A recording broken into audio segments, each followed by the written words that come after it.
আসসালামু আলাইকুম ওয়া রাহমাতুল্লাহি ওয়া বারাকাতুহু। আমি হাবিবুল্লাহ, আপনারা দেখছেন জিনের চিকিৎসা মিডিয়া। সম্মানিত ভাই ও বোনেরা, ইনশাআল্লাহ ডিসেম্বর মাসের 10 তারিখ রোজ মঙ্গলবার থেকে আমাদের তদবির শিক্ষার প্রথম ক্লাস শুরু হবে। অর্থাৎ ডিসেম্বর মাসের 10 তারিখ থেকে আমাদের ক্লাসের প্রথম সবকটা দেওয়া হবে মঙ্গলবার দিন রাত্র থেকে। যারা ভর্তি হতে আগ্রহী তারা ভর্তি হতে পারেন। সম্মানিত ভাই, আমরা এই তদবির শিক্ষাগুলো কিভাবে শিক্ষা দিয়ে থাকবো? এই তদবির শিক্ষাগুলো আমরা শিক্ষা দিয়ে থাকবো অনলাইনে, মোবাইলের মাধ্যমে। এই তদবির শিক্ষায় কি কি বিষয় শিক্ষা দেওয়া হবে এবং এগুলো কিভাবে শিক্ষা দেওয়া হবে? সম্মানিত ভাই, আমাদের এই তদবির শিক্ষায় যে বিষয়গুলো শিক্ষা দেওয়া হবে তা হচ্ছে কোনো তাবিজ কবজ এবং কোনো কুফরি শিরকি কোনো মন্ত্র ছাড়া সম্পূর্ণরূপে কোরআনের মাধ্যমে জিন এবং জাদুর চিকিৎসা কিভাবে করবেন প্রত্যেকটা বিষয় পাই পাই ধরে তুলে ধরা হবে ইনশাআল্লাহ। সম্মানিত ভাই, যেরকম প্রথমত আমরা এভাবে শিক্ষাটা দিয়ে থাকব যে আপনার নিজের নিরাপত্তা কিভাবে নেবেন, পরিবারের নিরাপত্তা কিভাবে নেবেন, বাড়িঘরের নিরাপত্তা কিভাবে নেবেন 24 ঘন্টার।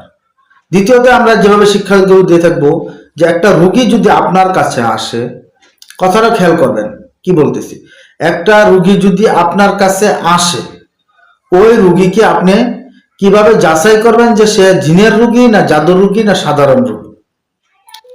সে যদি জিনের রোগী হয় তাহলে তার শরীরের জিনগুলো কিভাবে হাজির করবেন, অথবা যদি দূরে থাকে, দূরে থেকে কষ্ট দেয়, হাজির সরাসরি হয় না, তাদেরকে কিভাবে হত্যা করবেন, প্রত্যেকটা বিষয় পাই টু পাই এই জায়গায় শিক্ষা দেওয়া হবে।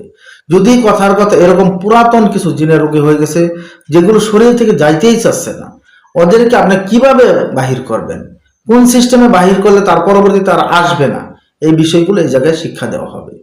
পরবর্তীতে যেরকম আমাদের এভাবে ক্লাস যাবে প্রায় 15-16 দিন যাওয়ার পরে আমরা জাদুর নিয়ে আলোচনা শুরু করব। এখন এই যে জাদুর রোগীটা, এই জাদুর রোগী যদি আসে, ওই জাদুগুলো কিভাবে আপনি দেখবেন, ওই জাদুগুলো কোথায় আছে, কথার কথা ওই জাদুগুলো দেখার পরে কোথায় আছে এটা নির্দিষ্ট স্থান জানার পরে ওই জাদুর জিনিসগুলো পেয়েছেন, ওই জাদুর জিনিসগুলো আপনি কিভাবে নষ্ট করবেন। যেরকম মাছের গলায় যদি কোনো তাবিজ বাঁধা জাদু করে, ওই জাদুটা কিভাবে নষ্ট করবেন। তালার ভিতরে বিভিন্ন রকমের কবরের মাটি দেয়া, মানুষের মাথার খুরপি দেয়া, প্রত্যেকটা জাদু কোরআনের কোন আয়াতের মাধ্যমে আপনি নষ্ট করবেন, প্রত্যেকটা বিষয় হাতে কলমে পাই টু পাই আপনাদেরকে শিখাই দেওয়ার চেষ্টা করবো ইনশাআল্লাহ। তাই সম্মানিত ভাই, আমাদের এই ক্লাসগুলো 22 দিন হয়ে থাকবে। এই ক্লাসগুলো 22 দিন হয়ে থাকবে। যারা ভর্তি হতে আগ্রহী, এই কোরআনের তদবিরগুলো শিখতে আগ্রহী, তারা আমাদের সাথে যোগাযোগ করতে পারেন ইনশাআল্লাহ। আমরা এখন থেকেই ভর্তি করব। আমার নিচের নাম্বার হোয়াটসঅ্যাপ ইমো আছে, আপনারা হোয়াটসঅ্যাপ ইমোতে ফোন দিতে পারেন অথবা ভয়েস মেসেজ পাঠাইতে পারেন এবং সরাসরিও আমার সাথে ফোনে কথা বলতে পারেন। যদি কথার কথা আমি ফোনটা রিসিভ না করি, আমার সহকারী যিনি আছেন তার সাথে আপনি যাচাই করে নেন যে হুজুরের সাথে আমি কোন টাইমে কথা বলতে পারি। তিনি আর কি বেশিরভাগ ফোনটা রিসিভ করে, তার সাথে যাচাই করে যে হুজুরের সাথে আমি কোন টাইমে ফোন দিলে কথা বলতে পারবো, সরাসরি আমার সাথে কথা বলতে পারেন ইনশাআল্লাহ। যে সম্মানিত ভাই, আজকের ভিডিওটি এই পর্যন্তই। ভিডিওটি যদি ভালো লাগে সকলে আমার জন্য দোয়া করবেন, আমিও ভাই আপনাদের জন্য দোয়া করি। আসসালামু আলাইকুম ওয়া রাহমাতুল্লাহি ওয়া বারাকাতুহু।